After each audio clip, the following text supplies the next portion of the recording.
है अब 1 महिना अगाडि चाहिँ एउटा केटा भेटेको रहेछ हैन त्यो हिन्ट थापाउने बित्तिकै मैले उसलाई फोन गरेर भने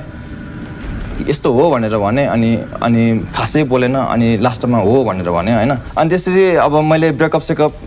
मागे दिए अनि म चिलमा बसे हैन न्यू इयरको बेलामा नेक्स्ट डे चाहिँ मैले म्यासेजहरु फोन मैले के हेर्दिन के अनि म्यासेजहरु टन्नै आएको छ कलहरु टन्नै आएको छ हैन अनि मलाई बिहे गरेर म एकचोटी हुन्छ नि चान्स दियो हैन अनि त्यसपछि मैले चान्स दिए हामी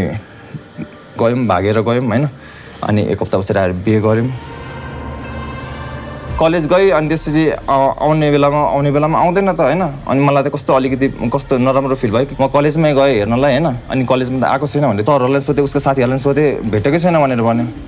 अनि त्यसपछि मलाई अनि अलिअलि डाउट लाग्न थाल्यो फोन पनि स्विच अफहरु थियो हैन अनि त्यसपछि एउटा फोटो थियो अनि त्यो फोटो देखाउँदै अनि बस